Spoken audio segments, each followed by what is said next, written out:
आज का ये जलसा इसलिए नहीं रखा गया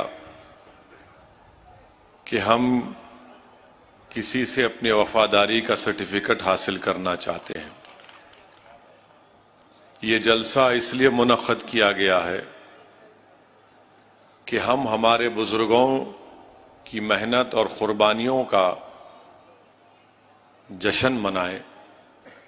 ये जलसा इसलिए मुनक्कद किया गया है कि जो हमारे वतन अजीज में जाहिल लोग हैं, जिनके दिलो दिमाग में मुसलमानों के ताल्लुक से नफरत भरी है, हम उनको एक आईना दिखाना चाहते थे और ये बताना चाह रहे हैं कि इस मुल्क की आज़ादी की लड़ाई में मुसलमानों का क्या किरदार रहा।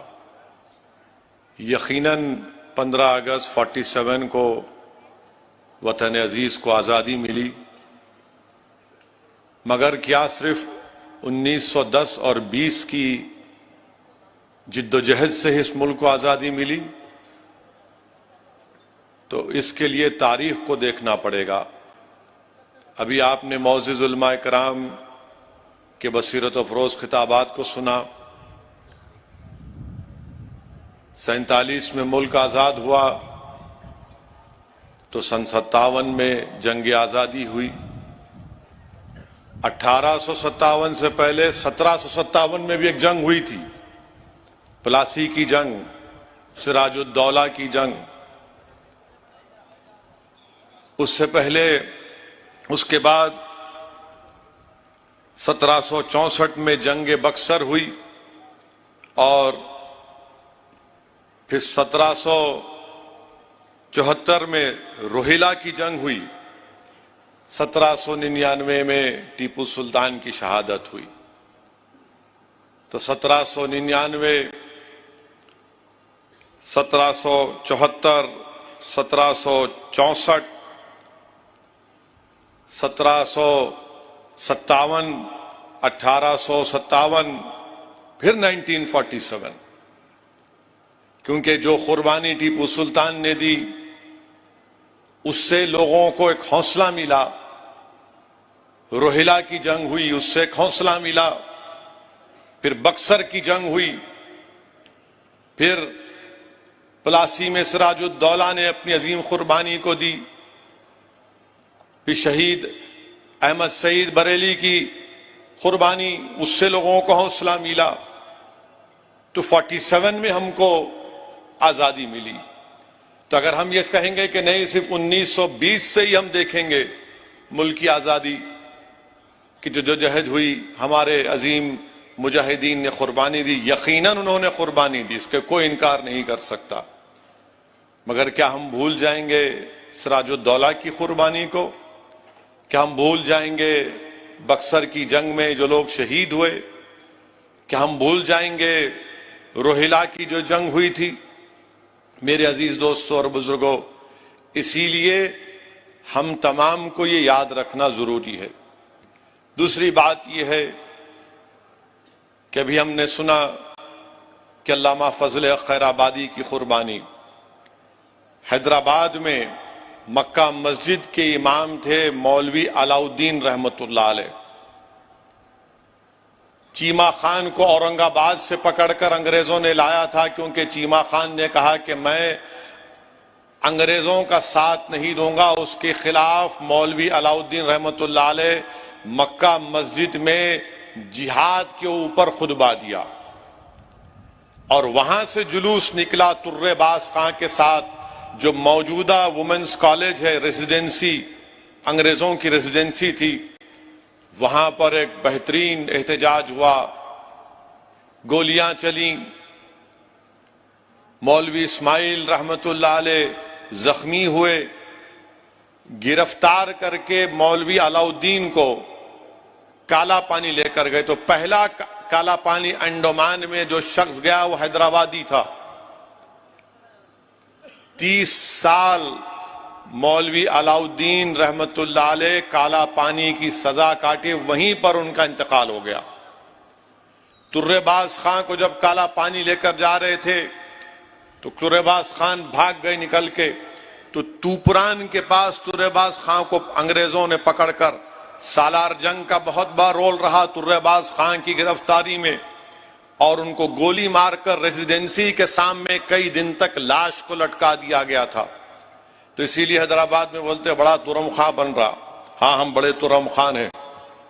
मेरे अजीज दोस्तों और बुजुर्गों, ये कुर्बानी को याद रखना जरूरी है।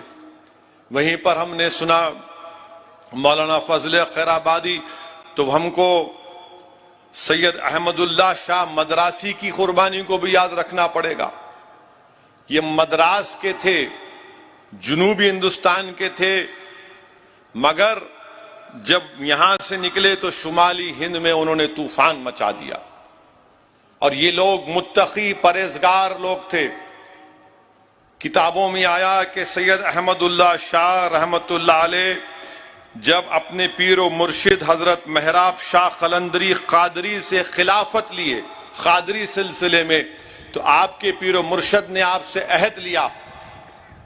हमारे जर्नलिस्ट के लिए कह रहा हूं, अहद के माने वचन लिया कि तुम मुल्क, अंग्रेजों को मुल्क से खाली कराओगे।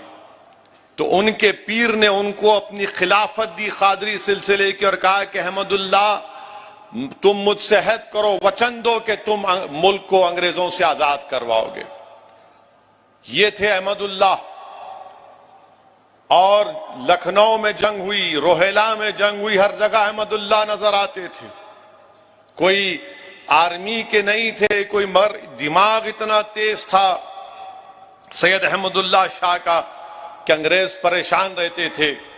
और उनको धोखा देकर एक जमींदार ने, क्योंकि सैयद अहमदुल्ला रहमतुल्लाह अलैह पर 50,000 चांदी का इनाम रखा गया, तो एक जमींदार ने धोखा देकर उनको बुलाया, उनको गोलियों से उनके जिस्म को छन्नी किया और उनके कटे हुए सर को कलेक्टर के पास जाकर कहा कि देखो ये अहमदुल्ला का सर है, 50,000 चांदी उसको मिली। तो इसको कोई नहीं भुला सकता। और अगर ये मैक बोलेंगे हमारे लोग जो मुसलमानों की कुर्बानी से नावाकिफ हैं, दुश्मनी करते हैं, उनसे मैं कहूंगा कि इंडियन म्यूटिनी नामी एक किताब है। अंग्रेज मौर्ख मेल्सन ने 30 साल इस किताब पर काम करके कहा कि अहमदुल्ला शाह की तरह लड़ने वाला हमने नहीं देखा था। और फिर ये जलसे के जरिए हम उन जाहिल लोगों को बताना चाहते हैं कि देखो, जब सन 57 की जंग आजादी शुरू तो हुई, उसके बाद अंग्रेजों ने कामयाबी हासिल की, तो मौर्ख लिखता है, उस मौर्ख का नाम है अंग्रेज कमांडर लॉर्ड रॉबर्ट्स, लिखता है कि चांदनी चौक शहर खामोशा नजर आ रहा था, लाशें थी वहां पर ज्यादातर मुसलमानों की। तो गिद्ध इतने मुसलमानों की लाशों को खाकर उड़ नहीं सकते थे, कुत्ते खाकर चल नहीं सकते थे, इतनी मुसलमानों की लाशें वहां पर थी। ये तारीखी हकीकत है, इससे कोई इनकार नहीं कर सकता। फिर मौलाना सान फारूकी ने मौलाना काफी का जिक्र किया, तो मुझे यहां पर यह कहना पड़ेगा, मौलाना अहमद रजा खां कादरी बरकाती बरेलवी ने मौलाना काफी के बारे में कहा था कि काफी नात का सुल्तान है और अहमद इंशाअल्लाह वजीर आजम बनेगा। मेरे अजीज दोस्तों और बुजुर्गों, अहमद रजा खां कादरी बरकाती बरेलवी के ताल्लुक से तारीख में आया कि आप जब कोई लिफाफा बेचते, उस पर टिकट लगाते, तो पोस्ट टिकट लगाते, तो वो जॉर्ज हफ्तम का टिकट उल्टा लगाते और लोगों से कहते कि देखो मैंने बादशाह का सर नीचे कर दिया। फिर वहीं पर हमको आपने अभी मुफ्ती गयास साहब से और मौलाना मुसद्दिक से शेखुल हिंद महमूदुल हसन की कुर्बानी को सुना। आज जो लोग मुसलमानों के ताल्लुक से नफरत करते हैं भारत में, मैं उनसे पूछना चाहता हूं कि तुमको मालूम माल्टा कहां पर है? भारत से 4000 किलोमीटर दूर माल्टा में। ये भारत से मोहब्बत नहीं थी तो क्या था कि शेखुल हिंद महमूदुल हसन को मक्का गए शरीफुल मक्का ने धोखा दिया तो वहां से गिरफ्तार कर लिए, वहां से गिरफ्तार करके जिद्दा लाए, जिद्दा से कश्ती में बिठाकर एलेक्जेंड्रिया लेकर गए, एलेक्जेंड्रिया से कायरा, फिर कायरा से माल्टा लेकर गए शेखुल हिंद को। 3 साल शेखुल हिंद को माल्टा की जेल में रखा। उनके साथ मौलाना हुसैन अहमद मदनी, फिर उनके साथ हकीम साहब थे। इन चारों को माल्टा की जेल में रखा गया। और जेल में कैसा रखा गया शेखुल हिंद मौलाना महमूदुल हसन रहमतुल्लाह अलैह को? जेल की कोठरी में नहीं, जेल के एक सहन में एक टेंट लगा दिया गया कि इसी में रहो। 3 दिन में 1 मर्तबा निकलने की इजाजत मिलती थी।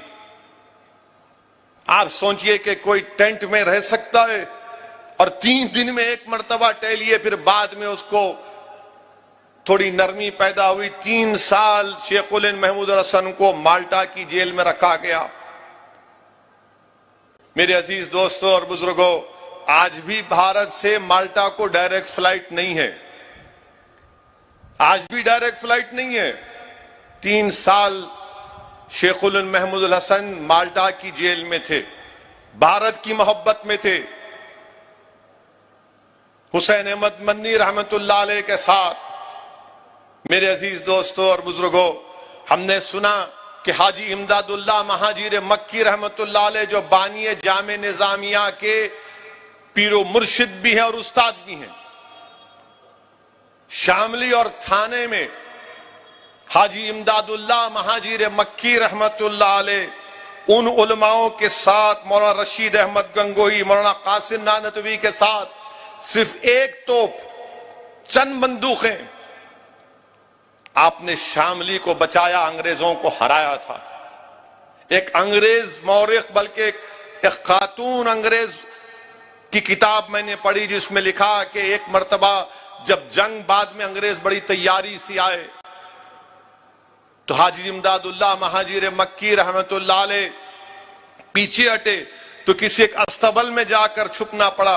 अल्लाह का इतना बड़ा करम हुआ उस अल्लाह के वली पर कि हाजी इमदादुल्लाह महाजिर मक्की उस अस्तबल में है, मगर वो अंग्रेज सिपाही उनको देख नहीं सके। अगर कोई और कह देता तो बोलते अरे बड़ा चढ़ाकर पेश कर दिया। एक अंग्रेज की किताब मैंने पढ़ी, नाम याद नहीं आ रहा। ये उन हमारे मोअज़्ज़िज़ उलमाए कराम जो अल्लाह के वली भी थे, ये इनके करामात भी थे। फिर हाजी इमदादुल्लाह महाजिर मक्की रहमतुल्लाह अलैह मक्का मदीना चले गए। ये हमारे बुजुर्गों की कुर्बानियां हैं, इसको कोई नजरअंदाज नहीं कर सकता। मेरे अजीज दोस्तों और बुजुर्गों, फिर क्या आप जानते कि झांसी की रानी का जिक्र होता है?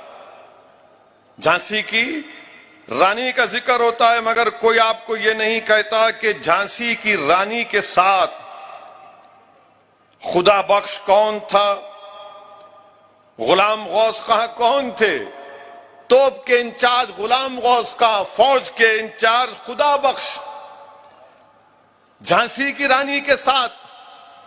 मगर जो मुसलमानों से नफरत करते, मैं उनसे कह रहा हूं, मैं मुसलमानों से नहीं कह रहा हूं, जो मुसलमानों से नफरत करते उनको आईना दिखा रहा हूं। जाके तारीख पढ़ो, हिस्ट्री पढ़ो, तुम्हारे दिलो दिमाग में 70 साल से मुसलमानों के ताल्लुक से नफरत भर दी गई है कि झांसी की रानी के साथ फौज का इंचार्ज खुदा बख्श, आर्टिलरी तोपखाने का इंचार्ज गुलाम गौस खान, और ये लोग 4 जून को शहीद हुए झांसी के किले को का तहफ्फुज करते। और कौन इनके खिलाफ गद्दारी किया, अंग्रेजों के साथ कौन थे? ये ग्वालियर के सिंधियास थे जिन्होंने झांसी की रानी से लड़ाई लड़ने आए थे।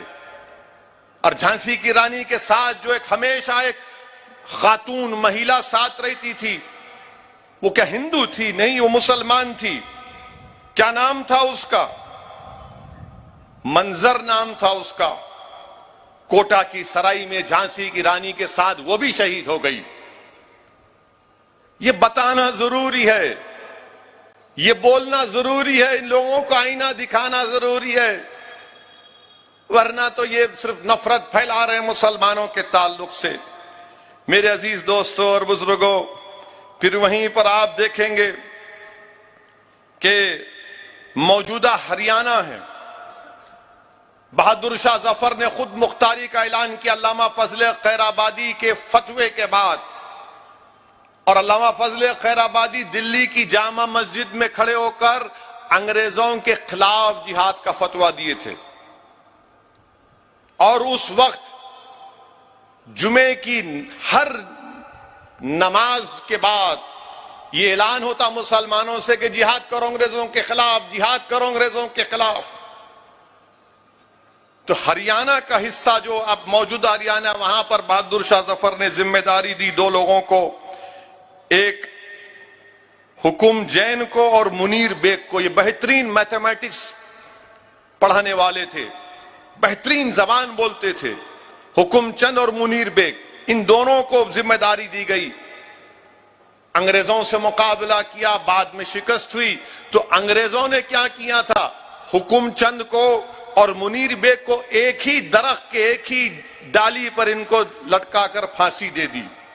और क्या किया, इनकी लाशों से क्या किया, मुनीर बेग की लाश को जला दिया और हुकुमचंद जैन की लाश को दफना दिया। इनके मजहब में जलाना नहीं है, जला दो, इनके मजहब में दफनाना नहीं, दफना दो। इसका जिक्र नहीं करेंगे। जो लोग आज तिरंगे की बात करते हैं, इनकी जबान से ये नहीं निकलेगा। अयोध्या को 6 दिसंबर को क्या हुआ सारी दुनिया जानती है, और फिर पिछले साल अगस्त में क्या हुआ दुनिया जानती है। मगर क्या वो लोग बोलेंगे इस बात को कि जब बहादुर शाह जफर की क़ियादत में अंग्रेजों के खिलाफ जिहाद का फतवा हुआ दिया गया और अंग्रेजों के खिलाफ जंग लड़ी गई, तो इसी अयोध्या में हनुमानगढ़ी के रामचरण दास और मौलाना अमीर अली ने मिलकर अंग्रेजों से मुकाबला किया। मौलाना अमीर अली और हनुमानगढ़ी के रामचरण दास ने मिलकर मुकाबला किया और इनको एक इमली के झाड़ पर कुबेर टीला एक जगह, वहां पर इनको फांसी पर लटका दिया गया। यह भी तो हकीकत है, मगर इसके बारे में कोई नहीं बोलता, इसके बारे में कोई जिक्र नहीं करता। मेरे अजीज दोस्तों और बुजुर्गों, आपको बतलाने का मकसद यह भी है कि आज आपसे लोग कहेंगे कि जो मुसलमानों से नफरत करते हैं कि मुसलमान जिम्मेदार है पार्टीशन का, मुसलमान जिम्मेदार है पार्टीशन का, तो मैं आपसे यह अर्ज करना चाहूंगा कि भारत के विभाजन का मुसलमान जिम्मेदार नहीं है। ये जो मुसलमानों से नफरत करते वो आपसे बोलेंगे नहीं नहीं ओवैसी, क्या तुम गलत कह रहे हो? क्या उस वक्त सेंट्रल असेंबली माने उस वक्त की पार्लियामेंट में 102 सीट थी, 30 रिजर्व थी मुसलमानों की, 30 के 30 मुस्लिम लीग जीत गई। तो बोलेंगे ओवैसी झूठ बोल रहा। मगर आपको ये हरगिज नहीं बोलेंगे कि 1945 और 46 में जो इलेक्शन हुआ था उसमें वोट डालने का हक सबको नहीं था। जैसा आज जो 18 साल का जाके वोट डाल सकता है, उस जमाने में वोट डालने का इख्तियार सिर्फ उन्हीं को था जो इनकम टैक्स देते, जो नवाब थे, जो जमींदार थे, जो पढ़े लिखे थे, उन्हीं को वोट डालने का इख्तियार था। बाकी आम मुसलमान को वोट डालने का इख्तियार नहीं था। तो ये मुसलमानों से नफरत करने वाले आधी सच्चाई को बयान करते, आधी सच्चाई को बयान करते। मिसाल के तौर पर उस वक्त के बिहार में जब ये इलेक्शन हुआ तो सिर्फ 7% 7% लोग वोट डाले और बोलते मुसलमान पार्टीशन का जिम्मेदार है। हम जिम्मेदार नहीं है पार्टीशन के। जिनको पाकिस्तान से मोहब्बत थी वो पाकिस्तान भाग गए, जिनको भारत से मोहब्बत थी वो आज भी हैं और कल भी रहेंगे और सुबह कयामत तक रहेंगे इंशाअल्लाह ताला। मगर पार्टीशन का जिम्मेदार और अगर कोई ज्यादा इल्म चाहता है तो मैं कहूंगा कि ग्रैनविल, ऑस्टिन ग्रैनविल एक बहुत बड़ा कॉन्स्टिट्यूशन का एक्सपर्ट है, उसकी किताब है Indian constitution, Oxford university press में छपी गई, सफे नंबर 12 और 13 पढ़ लो, जो मैं कह रहा हूं सच है या झूठ मालूम हो जाएगा। अब जिसके पास डिग्री नहीं है वो नहीं पढ़ सकता, आपको मालूम। जो एंटायर पॉलिटिकल साइंस की डिग्री है वो तो नहीं पढ़ेंगे। तो ग्रैनविल ऑस्टिन की किताब है, आप पढ़ लीजिए। और 1935 का कानून है, 6 शेड्यूल, पार्टीशन का जिम्मेदार मुसलमान है। अब देखो 15 अगस्त 7 ही शुरू हुआ था, टीवी पर कोई बोलता अरे भारत का विभाजन हुआ, भारत का विभाजन जिम्मेदार मुसलमान नहीं है। अच्छा, दूसरी तारीख आपके सामने बयान कर रहा हूं कि जब कांग्रेस ने मंजूर किया भारत के विभाजन को, पार्टीशन को, तो कांग्रेस के उस इजलास में उस पार्टीशन के प्लान को किसने पेश किया? उनका नाम जीबी पंत था। पार्टीशन के प्लान को पेश किया और फिर उसको सेकंड किसने किया? मौलाना आजाद ने। उसकी मुखालिफत कौन किया? मौलाना हिफ्जुर रहमान ने। मौलाना हिफ्जुर रहमान ने वो तारीखी जुमला कांग्रेस के इजलास में कहा था कि अगर आज आप इस पार्टीशन को, पाकिस्तान को बनाने की रजामंदी देंगे तो हम अपने हाथ से अपनी तारीख को मिटा देंगे, हम अपने हाथ से उन वादों को भुला देंगे। ये मौलाना हिफ्जुर रहमान ने कहा था। मगर आप बोलते हम जिम्मेदार, मुसलमान जिम्मेदार नहीं है, मुसलमान जिम्मेदार नहीं है, ये तारीख का हिस्सा है। और फिर मेरे अजीज दोस्तों और बुजुर्गों, भारत की 75 साल आजादी यकीनन हम तमाम के लिए मुबारकबाद, आपको भी मुबारकबाद। मगर हम उन लोगों से पूछना चाहते हैं जो मुसलमानों से नफरत करते हैं और गोडसे से मोहब्बत करते हैं। तो गोडसे से मोहब्बत करने वालों, ये बताओ ये भटक मियां कौन थे? भटक मियां अंसारी कौन थे? भटक मियां अंसारी बिहार में एक बावर्ची थे। महात्मा गांधी जब चंपारण को वहां से शुरू किए थे ना, तो भटक मियां अंसारी को उनका मालिक एक अंग्रेज था, उसने कहा कि तुम महात्मा गांधी का खाना बनाते हो, उसमें जहर डाल दो, गांधी को मार दो।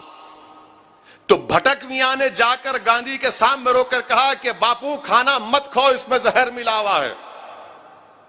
और जब डॉक्टर राजेंद्र प्रसाद चंपारण 1950 में ट्रेन में गए थे, स्टेशन पर उतरे तो उन्होंने फटे कपड़ों में भटक मियां अंसारी को देखकर बुला रही है तो भटक मियां है। गोडसे गोली चलाया गांधी के ऊपर, जान लिया मर, भटक मियां अंसारी ने जहर नहीं दिया गांधी को। अब बोलो कौन वफादार है भारत का? भटक मियां अंसारी भूल गए तुम। अच्छा, हमारे सहाफी जर्नलिस्ट बैठे हैं, बड़ी देर से इंतजार में हैं हमारा भड़काऊ भाषण सुनने के लिए, ताकि इनको कुछ मलाई मिल जाए, इनका काम करना है। हम इन एतराज नहीं है, मगर हम अपने सहाफियों को पूछना चाह रहे कि भाई आपको मालूम सबसे पहला सहाफी जर्नलिस्ट जिसने अंग्रेजों के खिलाफ अपनी जान दी, उसका नाम क्या था? इनसे पूछ लो, नहीं मालूम होगा इनको। इनको इनके 9 बजे के एंकर का नाम मालूम होगा जो खाली नफरत करता है, बक बक बक बक बक बक। सबसे पहला सहाफी जर्नलिस्ट जो अंग्रेजों ने उसको मारा, उसका नाम मौलवी मोहम्मद बाखर। दिल्ली में उर्दू अखबार निकालते थे, मेरे ख्याल से दिल्ली न्यूज कुछ नाम, दिल्ली नाम अखबार नाम, बहरहाल उनका नाम मौलवी मोहम्मद बाखर। सरेआम उनको गोली मार दी गई, सरेआम उनको गोली मार दी गई। अच्छा, किसने महात्मा गांधी को कहा कि बापू ये ब्लैंक चेक है, जितने पैसे होना ले लो और तिलक स्वराजे फंड में बापू पैसे लिख लो? किसने चेक दिया था बापू को? क्या नाम था उसका? उसका नाम था उमर सुभानी। उसने चेक दिया, बापू जितनी रकम, और उमर सुबहानी गरीब हो गए थे, इतना पैसा उन्होंने आजादी की लड़ाई में लगाया था। उमर सुबहानी उनका नाम था। ये तारीख में आता है। मगर हमारे जो मुसलमानों से नफरत करने वाले, इनको कुछ नहीं मालूम और बार बार नफरत करते। मालेगांव में मंजलिस के मेले हैं। आपको मालूम, मालेगांव के किले पर पेशवा और छत्रपति अंग्रेजों के खिलाफ उस वक्त के हथियार डाल दिया, मगर उस किले पर कौन लड़ रहा था अंग्रेजों से? मुसलमान लड़ रहा था। बोले नहीं, हम नहीं छोड़ेंगे। उसी मालेगांव के किले में अंग्रेजों का परचम उतार कर जलाने वाले कौन? मालेगांव के मुसलमान। हुकूमत बनाई उस वक्त सुलेमान मियां ने। कितने मुसलमान मारे गए? 5 को फांसी की सजा, 2 को इतना मारा गया कि मौत हो गई, 9 को उम्र कैद दिया गया। अब बताइए आप, फिर इनसे पूछिए कि झारखंड जो मौजूदा रियासत है, वहां पर किसने गोलियों से अंग्रेजों से मुकाबला किया? जब गोलियां खत्म हो गई तो पत्थर पहाड़ के उठाकर अंग्रेज फौज पर फेंकने वाले का नाम क्या था? उसका नाम था शेख भिखारी रहमतुल्लाह अलैह, जो आदिवासियों के साथ मिलकर लड़ते थे। इनसे पूछिए कि टीटू मीर कौन था? टीटू मीर बंगाल के थे और वो किसानों की लड़ाई अंग्रेजों के खिलाफ लड़ते थे। टीटू मीर थे। और फिर इनसे पूछिए जो मुसलमानों से नफरत करते हैं, अब्दुल कय्यूम अंसारी कौन थे? बिहार के, जो वहां बिहार के पसमानदा मुसलमान के लीडर थे, मगर 2 नेशन थियरी के खिलाफ थे। 2 नेशन थियरी के खिलाफ थे टीटू मीर, अब ये अब्दुल कय्यूम अंसारी साहब। अच्छा, इनसे पूछिए जो मुसलमानों से नफरत करते हैं। अभी मुस्लिम खवातीन का जिक्र हुआ जिन्होंने अपनी जानों को कुर्बान किया। थाना भवन शामली के पास है, मगरबी यूपी में। असगरी बेगम कौन थी? असगरी बेगम को जिंदा अंग्रेजों ने जला दिया था, क्योंकि उनके शौहर और वो मिलकर अंग्रेजों के खिलाफ लड़ते थे। असगरी बेगम को जिंदा जला दिया। बेगम हजरत महल अपने बेटे से एक साथ लड़ते लड़ते भागना पड़ा, नेपाल में चले गई, नेपाल चले गई। मेरे अजीज दोस्तों और बुजुर्गों, फिर जब अदम ताउन की तहरीक का ऐलान हुआ महात्मा गांधी की तरफ से, पूछिए इनसे कि कौन सा इंडस्ट्रियलिस्ट था जिसने अपना कारोबार को बंद कर दिया? उसको उस वक्त शुगर किंग बोलते थे, उसका नाम था सबा सिद्दीक। मुसलमान सबा सिद्दीक ने कहा कि महात्मा गांधी और सबने कहा कि अब बंद, अदम ताउन, नॉन कोऑपरेशन में अपना कारोबार को बंद करता हूं। मुंबई में जितने खोजे और मेमन लोग थे, उन्होंने कहा कि हम भी कारोबार बंद करते हैं। कारोबार बंद कर दिया। मगर आप तो कारोबार अपना चलाते रहे, आप तो नफरत फैलाते रहे। अच्छा, ये जो मुसलमानों से नफरत करते हैं, उनसे पूछिए अल्लाह बख्श कौन था? अल्लाह बख्श कौन था? उनको बोलेंगे अल्लाह बख्श तो अल्लाह अल्लाह ही बोलेंगे, अल्लाह ही बोलेंगे। अल्लाह बख्श के बारे में मालूम ही नहीं। अल्लाह बख्श सिंध का चीफ मिनिस्टर था, जिना के सख्त खिलाफ था अल्लाह बख्श। दिल्ली में आजाद कॉन्फ्रेंस अल्लाह बख्श ने कराई थी। लोग बोलते उस जमाने में लाखों लोग आए थे। अल्लाह बख्श ने धज्जियां उड़ा दी जिन्ना के 2 नेशन थ्योरी की। अल्लाह बख्श को जब चर्चिल की तकरीर अल्लाह बख्श ने बरतानिया के हाउस ऑफ कॉमन्स में सुनी कि चर्चिल ने हमारी जंग आजादी का मजाक उड़ाया, तो अल्लाह बख्श को सर का टाइटल, खान बहादुर का खिताब अंग्रेजों ने दिया था। और OBE कहते हैं, ऑर्डर ऑफ ब्रिटिश एम्पायर। तो अल्लाह बख्श ने कहा कि मैं मुंह पर फेंकता हूं अंग्रेजों के, क्योंकि विंस्टन चर्चिल ने हमारे मुजाहिदीन आजादी की तौहीन की। अच्छा, अल्लाह बख्श की हुकूमत को हटा दिया गया, वो चीफ मिनिस्टर नहीं थे अल्लाह बख्श। अब अल्लाह बख्श हटाने के बाद किसकी हुकूमत बनी? किसकी हुकूमत बनी? हिंदू महासभा और मुस्लिम लीग मिलकर हुकूमत बनाए, फिर हमको बोलते हम वफादार नहीं। अल्लाह बख्श को हटा दिए और अल्लाह बख्श के बाद हुकूमत बनी सावरकर की हिंदू महासभा और जिन्ना की मुस्लिम लीग मिलकर हुकूमत बनाए। अब फिर आप हमको बोलते हैं ये सच्चाई है, इससे कोई इनकार नहीं कर सकता। क्विट इंडिया का जब नारा किसने दिया? यूसुफ मेहर अली ने दिया। साइमन गो बैक का नारा किसने दिया? यूसुफ मेहर अली ने दिया। आबिद हसन हैदराबाद के सुभाष चंद्र बोस को नेताजी का लक़ब किसने दिया? आबिद हसन ने दिया। कौन थे आबिद हसन? हैदराबाद के थे।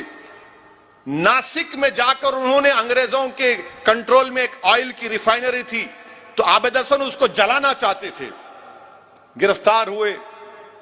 बाद में जर्मनी गए इंजीनियरिंग कंप्लीट करने के लिए, वहां पर सुभाष चंद्र बोस, नेताजी से मुलाकात हुई, उनसे बेहद मुतासिर हुए, तो वो उनके साथ रहे। नेताजी सुभाष चंद्र बोस जब जर्मनी से सबमरीन में जापान को गए, बहुत दूर गए, तो साथ थे आबिद हसन। आबिद हसन साथ थे। जय हिंद का नारा आबिद हसन ने दिया क्या? सावरकर या गोडसे ने दिया जय हिंद का नारा? आबिद हसन ने दिया। मेरे अजीज दोस्तों और बुजुर्गों, ये जलसा इसलिए मुनक्कद किया गया है, और याद रखिए इस बात को कि उलमा इकराम की मौजूदगी में लबकशाई कर रहा हूं। अल्लाह के रसूल सल्लल्लाहु अलैहि वसल्लम, मोहम्मद मुस्तफ़ा सल्लल्लाहु अलैहि वसल्लम जब मदीने को वापिस आते तो मदीने की दीवारों को मोहब्बत की निगाहों से देखते थे। मदीने की दीवारों को मोहब्बत की निगाहों से देखते थे। तो बुखारी का सबसे बड़ा आलिम, सबसे बड़ा प्रोफिशिएंट आदमी उसमें था, तो इब्ने हजर अस्कलानी रहमतुल्लाह अलैह ने कहा कि इससे यह बात साबित होती है वतन से मोहब्बत की। जब रसूल अल्लाह सल्लल्लाहु अलैहि वसल्लम मदीने को वापिस आते, मदीने की दीवारों को मोहब्बत से देखते, ये ओवैसी या कोई हसन फारूकी या मुफ्ती गयास नहीं, इब्ने हजर अस्कलानी कह रहे हैं कि इससे वतन की मोहब्बत साबित होती है। मेरे अजीज दोस्तों और बुजुर्गों, हम पार्टीशन के जिम्मेदार नहीं है। मौलाना हुसैन अहमद मदनी रहमतुल्लाह अलैह जो किताब लिखी थी मौलाना हुसैन अहमद मदनी रहमतुल्लाह अलैह ने, आज भी अगर आप उस किताब को पढ़ेंगे तो ऐसा लगता है मुत्तहिदा कौमियत और इस्लाम, ऐसा लगता है कि कोई आलिम दीन नहीं लिखा बल्कि कोई पॉलिटिकल साइंटिस्ट वो किताब को लिखा। मौलाना हुसैन अहमद मदनी ने कहा था कि मुसलमान इस मुल्क का वफादार है, मिसालें देकर कहा कि हम इस जमीन में दफनाए जाएंगे, ये हमारा कब्रस्तान भी है, हमारी आरामगाह भी है ये, और हम यहीं से उठाए जाएंगे जब क़यामत होगी। हमारा अकीदा है हम यहीं से उठाए जाएंगे। अगर आप शिबली नुमानी की किताब पढ़ेंगे, जिसमें किताब का नाम है मुसलमानों की पॉलिटिकल करवट, मौलाना हुसैन अहमद मदनी रहमतुल्लाह अलैह ने पार्टीशन प्लान के खिलाफ जाकर उस वक्त के लोगों से मुलाकात किए थे, खिलाफ थे पार्टीशन के। क्या मौलाना हुसैन अहमद मदनी पर हमला नहीं हुआ? कि उस वक्त के जमीयत उलमा के लीडर्स पर हमला नहीं हुआ? मुस्लिम लीग हमला करती थी इन लोगों पर। जब जिना मिलने आए थे मौलाना अबुल कलाम आजाद से, माने उस वक्त एक अंग्रेज के साथ मिलने आए थे जो वायसराय था, तो जिना बोले मैं मौलाना आजाद से हाथ नहीं मिलाऊंगा। हाथ नहीं मिलाए उनसे, मौलाना आजाद से बोले हाथ नहीं मिलाऊंगा मैं इनसे। कहा कि गद्दार हैं। जिना ने मौलाना जाकिर हुसैन से कहा, जिनकी पैदाइश हैदराबाद की, जाकिर हुसैन साहब की, बेगम बाजार में उनका पुराना घर शायद अब वीरान हो गया, गिर गया, नहीं मालूम। जिना ने कहा कि जाकिर हुसैन गद्दार है, मैं इससे हाथ नहीं मिलाऊंगा। जब मौलाना आजाद ने जिना को खत लिखा तो जिना ने जवाब दिया कि तुम में अगर गीरत बाकी है आजाद, तो तुम इस्तीफा दे दो कांग्रेस पार्टी से। मेरे अजीज दोस्तों और बुजुर्गों, ये हकीकत है, इससे कोई इनकार नहीं कर सकता। जिना मौलाना आजाद से हाथ नहीं मिलाना चाहते थे, ये इतनी नफरत करते थे। हुसैन अहमद मदनी से जिना क्यों नफरत करते थे? क्योंकि हुसैन अहमद मदनी ने इस बात को उठाया कि तुम वो मुस्लिम इलाके में पाकिस्तान बनाना चाहते हो, मगर जिस इलाके में मुसलमान माइनॉरिटी है वहां पर क्या होगा, उनके लिए तुम क्या करोगे? तो जिना ने कहा कि उनको उन 4 करोड़ मुसलमानों के लिए कुर्बानी देना पड़ेगा। ये हकीकत है, इससे कोई इनकार नहीं कर सकता। और ये बार बार बोलते नहीं नहीं मुसलमान पार्टीशन का जिम्मेदार है। मैं आज भी कह रहा हूं प्यारे, कभी वक्त है तो आओ आमने सामने बैठकर मुकाबला कर लो। 10 मिनट में तुमको दलील दूंगा, तुम उठ के भाग जाओगे। हम जिम्मेदार नहीं है पार्टीशन के। क्यों जीबी पंत ने कांग्रेस पार्टी में रेजोल्यूशन दिया? क्यों? अच्छा, आपको मालूम मोहम्मद अली जिन्ना को कायदे आजम का ये लक़ब कितना मकबूल क्यों हुआ? मौलाना आजाद अपनी किताब इंडिया विंस फ्रीडम में लिखते हैं कि गांधी जी के साथ एक मुस्लिम खातून रहती थी काम करने वाली। उसने उर्दू अखबार में पढ़ा कि मौलाना मोहम्मद अली जिन्ना को कायदे आजम लिखते हैं, तो उसने कहा गांधी जी आप जिन्ना को खत लिख रहे हैं, कायदे आजम लिख दीजिए। कायदे आजम वही बन गए, वो कायदे आजम। मौलाना आजाद लिख रहे हैं, मैं नहीं लिख रहा हूं। जब से गांधी ने जिन्ना को कायदे आजम लिखा, वो कायदे आजम समझना शुरू हो गए। अच्छा, ये पार्टीशन के खिलाफ कौन कौन लोग थे? एक तो जमीयतुल उलमा, फिर उसमें आप देख लीजिए मजलिस अहरार इस्लाम हबीबुर रहमान लुधियानवी। हबीबुर रहमान लुधियानी 10 साल जेल में थे क्योंकि वो पाकिस्तान के खिलाफ थे। फिर ऑल इंडिया शिया कॉन्फ्रेंस पार्टीशन के खिलाफ थी। हुसैन भाई लाल जी उनके बहुत बड़े शियाओं के लीडर थे। सैयद अली जहीर साहब ने जिन्ना को खत लिखकर पूछा अगर तुम्हारा पाकिस्तान बनेगा तो शियाओं के लिए क्या होगा? क्या शियाओं के लिए सीटें होंगी? क्या शियाओं को दबाया जाएगा? क्या शियाओं को उनके इमाम बाड़े आजादी से चलेंगे? तो जिन्ना ने जवाब में सैयद अली जहीर को लिखा, ये सब बातें मत करो, ये सब बातों की कोई अहमियत नहीं है, हम इस्लामी मुमलिकत तश्कील देने जा रहे हैं। जिन्ना खुद शिया थे, मोहम्मद अली जिन्ना खुद शिया थे, मगर जो भारत के शिया थे ऑल पार्टी शिया कॉन्फ्रेंस, हसन भाई लाल जी, सैयद अली जहीर, इन तमाम ने इनकार कर दिया। मेरे अजीज दोस्तों और बुजुर्गों, बताने का मकसद एक ही है कि यकीनन हम मुल्क की 75 साल आजादी मनाने जा रहे हैं और इंशाअल्लाह आइंदा भी 75 साल मनाएंगे। हमारा वतन अजीज इंशाअल्लाह सुबह क़यामत तक आबाद रहेगा। मगर हमारा बोलना यह है कि इसकी बुनियाद, आजादी की बुनियाद किसने डाली? गोडसे ने नहीं डाली। इस मुल्क की आजादी की बुनियाद में सिराजुद्दौला का खून, बक्सर की जंग में मरने वालों का खून, टीपू का खून इसमें शामिल है। सन 57 की जंग आजादी में मरने वाले मुस्लिम उलेमाओं का खून शामिल है। इस जब इमारत बनती है तो बुनियाद जरूरी होती है। इस बुनियाद पर नेताजी सुभाष चंद्र बोस, महात्मा गांधी, मौलाना आजाद, जौहर बरादरान, सरदार पटेल ने मिलकर एक इमारत कायम की। और याद रखो, मैं मुखातिब ना सिर्फ मुसलमानों से हूं बल्कि अपने हिंदू भाइयों से भी हूं, ईसाई और सिख भाइयों से हूं।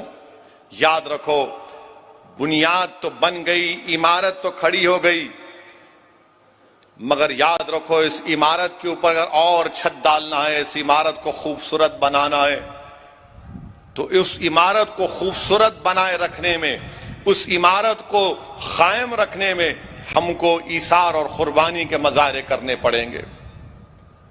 अगर आप देखेंगे तो हमारे बुजुर्गों ने एक दरख्त लगाते हैं, आम का दरख्त लगाते हैं, उनकी जिंदगी में उनको साया भी नहीं मिलता, ना वो आम खा सकते हैं, मगर इसलिए दरख्त लगाते हैं आम का, नहीं मेरा बेटा खाएगा, मेरा बेटा का बेटा खाएगा। अब बेटे के बेटे की जिम्मेदारी ये है कि इस दरख्त में कुर्बानियों को पेश करें। यह दरख्त को पानी की जरूरत नहीं, इस दरख्त को भारत के लोगों की मेहनत की जरूरत है, इनके खून की जरूरत है, और जो हमारे बुजुर्गों का ख्वाब था उसको जिंदा रखने की जरूरत है। हमको अपने मुत्तहिदा तौर पर मिलकर रहना पड़ेगा। सियासी इख्तलाफात हो सकते हैं, मगर याद रखो अगर मजहबी इख्तलाफात की चिंगारी लग जाएगी, जो लोग लगा रहे हैं, तो याद रखो इससे मुल्क को नुकसान होगा। और अगर मुल्क को नुकसान होगा तो हम हमारे बुजुर्गों की कुर्बानियों को तबाह ताराज और बर्बाद कर दे रहे हैं। और जो लोग आज भारत में मुसलमानों से आकर कह रहे हैं कि आप वफादारी दिखाओ, हम उनसे कहना चाह रहे हैं हैदराबादी लहजे में, जिसके सर पे बाल नहीं होते ना, जो गंजा बोलते हम लोग उसको, जिसके सर पे बाल नहीं होते ना, दुनिया की बेहतरीन टोपी पहनता हूं उन्हें, टकला नहीं दिखना बोल के। तो ये लोग वही हैं, कुछ नहीं करे क्योंकि मालूम सर साफ है, तो बेहतरीन टोपी पहन के हमको टोपी पिलाना चाह रहे। आप टोपी पहनो, जो करते करो, हमको टोपी मत पिनाओ, हम जानते हैं हमारी तारीख को। जो लोग कहते हैं, हमारे वजीर आजम ने कहा कि आरएसएस मेरा फाउंडेशन है। आपका आरएसएस फाउंडेशन है तो क्या आरएसएस भारत के संविधान के खिलाफ नहीं थी 1950 में? क्या गोलवालकर ने और ऑर्गेनाइजर मैगजीन में नहीं छपा कि हमको मनुस्मृति चाहिए, अंबेडकर का संविधान नहीं चाहिए? हमको मत सिखाओ आप, हमको सिखाने की जरूरत नहीं है भारत से मोहब्बत। जैसा कि हुसैन अहमद मदनी रहमतुल्लाह अलैह ने कहा कि हम पैदा हुए तो यहीं जाएंगे और जब उठेंगे तो क़यामत के दिन यहीं से उठने वाले। ये हमारी पनाहगाह भी है और कब्रिस्तान भी है। अब क्या होता कि आप सुनते हैदराबाद मेरे भाई ने लुट गया, यहाँ कुछ भी पैसे नहीं है, महल्ले में बात पहुंच जाती, नहीं है इसके पास पैसे नहीं है, तो उन्हें अपने आप को दिखाने का से मैं भी दौलतमंद हूं। उन्हें क्या करता, अरे 15 अगस्त है, लो मैं लगाओ, तुम भी लगाओ, 10 झंडे लगाओ, पैसे दे रहा हूं सबको। ख्वाजा गरीब नवाज उरसानी ने वो बड़ा बिरयानी पकाओ यहाँ, दुनिया को दिखाने के लिए कि मैं फकाट नहीं हुआ हूं। तो इनका मामला यही है, दिखाने कुछ नहीं है, फकाट है, मगर सबको दिखा रहे हैं, सबको दिखा रहे। आपकी मोहब्बत जब नहीं थी, इतने नाम मैं लिया हूं, इतने उलमा नाम लिए हैं, आप एक नाम दिखा दो अपना, एक नाम तो दिखा दो अपना। आप कुछ नाम नहीं दिखा सकते।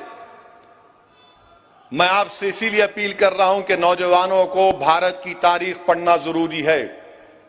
यह कोई सियासी जलसा नहीं है, मगर ना ही ये जलसा किसी सर्टिफिकेट हासिल करने का है। 75 साल की आजादी यकीनन हम तमाम के लिए खुशी का मौका है। और याद रखिए, जिसको भारत से मोहब्बत है, जिसको भारत पर फख्र है, उसको भारत की हर कल्चर से मोहब्बत करना पड़ेगा। अगर कोई दावा करता है कि मैं भारत से बहुत मोहब्बत करता हूं, तो भारत की हर तहजीब से मोहब्बत करना पड़ेगा। अगर कोई कहता है कि मुझे I am proud to be an Indian, तो जब तुम प्राउड हो इंडिया के लिए, तो तुमको भारत के माजी को भी मानना पड़ेगा। और भारत का माजी कहता है कि मुसलमान इस मुल्क की आजादी के लिए सबसे ज्यादा अपना खून बहा, इस माजी पर भी तुमको फख्र करना पड़ेगा। सिर्फ यही नहीं हो सकता कि I am proud Indian. If you are a proud Indian, you must be proud of your past also. वो हमारा माजी है, जो एक रोशन माजी है। और याद रखो, जो लोग हमको दबा रहे हैं, हम दबने वाले नहीं हैं। हमारी रगों में भी अल्लामा फजल खैराबादी का खून है, हमारे रगों में काफी का खून है, अहमदुल्लाह का खून है, हमारी रगों में महमूदुल हसन का खून है, अहमद रजा का खून है हमारी रगों में। याद रखो, कुर्बानी देना हमारे लिए बहुत आसान है, खून बहाना इस देश के लिए हमारे लिए बहुत आसान है। और आज आप बोलते टेररिज्म, अरे कहां का टेररिज्म? जब जिहाद के फतवे दिल्ली की जामा मस्जिद से दिए गए, वो जिहाद के फतवे दिए गए थे अंग्रेजों के खिलाफ। तो मेरे अजीज दोस्तों और बुजुर्गों, ये चंद अहम गुजारिशात मुझे आप तक कहना था। फख्र से रहिए। और ये बात मैं मानता हूं कि वतन अजीज में आज जो हालात हैं, जो मुश्किलात हैं, इसका अंदाजा आपको भी और मुझे भी है। मगर मेरे अजीज दोस्तों और बुजुर्गों, हिम्मत और हौसले को बुलंद रखना है, हिम्मत और हौसले को बुलंद रखना है। ये बात बिल्कुल सही है। शायद बहुत से लोगों को कड़वी लगेगी मेरी आखिरी बात, कि भारत में अगर सबसे ज्यादा किसी की बेइज्जती की जाती है तो मुसलमानों की। भारत में अगर सबसे ज्यादा कोई गैर महफूज है तो मुसलमान है। भारत में अगर सबसे ज्यादा किसी को नजरअंदाज कर दिया जाता है तो मुसलमान है। ये कोई टीवी की हेडलाइन के लिए नहीं कह रहा हूं मैं, मेरे पास आदाद शुमार हैं। मुल्क आजाद जरूर हो गया, मगर गौरक्षकों को जो आजादी है वो आजादी उनको नहीं मिलनी चाहिए। जिनको जबान से गंदगी बकवास बकते हैं किसी समुदाय के खिलाफ, किसी मजहब के खिलाफ, तो उनको आजादी नहीं मिलनी चाहिए बकवास करने की। अब मुल्क तो आजाद हो गया, मगर आजादी का मजा क्या उन गरीबों को मिल रहा है?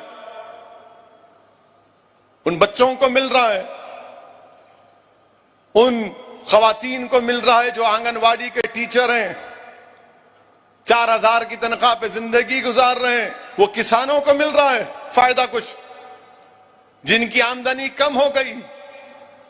हम उम्मीद करते हैं कि देश के प्रधानमंत्री जब 15 अगस्त को लाल किले से खड़े होकर मुल्क से खिताब करेंगे तो मुल्क के मजलूमों का जिक्र करेंगे। हम उम्मीद करते हैं कि देश के प्रधानमंत्री जब 15 अगस्त को झंडा तिरंगा लहराएंगे तो अल्लामा फजल खैराबादी का, मौलाना महमूद हसन का, हुसैन अहमद मदनी का, मौलाना काफी का, अशफाकुल्लाह का जिक्र करेंगे। नहीं मालूम करेंगे या नहीं करेंगे, वो करे या ना करे, हम तो करते रहेंगे। हमको फख्र है हमारे बुजुर्गों पर, हमारा सीना चौड़ा हो जाता है जब हम अपने बुजुर्गों की कुर्बानियों की दास्तानों को पढ़ते हैं कि कैसे अल्लामा फजल खैराबादी जिस दिन उनके बेटे रिहाई का पैगाम लेकर आए, उसी दिन अल्लामा फजल खैराबादी का इंतकाल हो गया। उसी दिन अल्लामा फजल खैराबादी का इंतकाल हो गया। मौलवी अलाउद्दीन की लाश हैदराबाद को भी नहीं आई, तुर्रेबाज खान की लाश लटकती रही सुल्तान बाजार में कई दिनों तक। मेरे अजीज दोस्तों, बुजुर्गों, ये मुल्क की आजादी हमको आसानी से नहीं मिली, बहुत मुश्किलात और कठिन सफरात से गुजरना पड़ा। ये मुल्क आजाद इसलिए हुआ कि क्योंकि हर मजहब के लोगों ने मिलकर अंग्रेजों को भगाया। अगर आज पूरे मुल्क के हर समुदाय के लोग मिल जाएंगे तो हम जुल्म को मिटा देंगे, गुर्बत को मिटा देंगे, इस्तिसाल को मिटा देंगे, मसावात को हासिल करेंगे और अमन, एक ठोस अमन कायम हो जाएगा। इसीलिए 75वीं आजादी का यही पैगाम असदुद्दीन ओवैसी अपने हमवतनों को देता है कि आओ दिलों को मिला लो जुल्म के खात्मे के लिए, आओ अपनी सोच को मिला लो ताकि गरीबों का एक्सप्लॉयटेशन कम हो जाए, आओ अपने हाथों को मिला लो, बगलगीर हो जाओ ताकि हम अपने मुल्क की हिफाजत कर सकें। और भारत के प्रधानमंत्री से हम ये भी कह रहे हैं कि आजादी तो मिल गई, मगर आजादी का मतलब ये नहीं है प्रधानमंत्री कि भारत की 1000 स्क्वायर किलोमीटर पर चीन की फौज बैठी हुई है। और भारत के प्रधानमंत्री लफ्ज चीन नहीं बोलते, ना मीडिया के लोग उनसे पूछते हैं, मगर हमारा काम है बोलना कि चीन को चाहिए कि भारत की जमीन से वो छोड़कर चला जाए।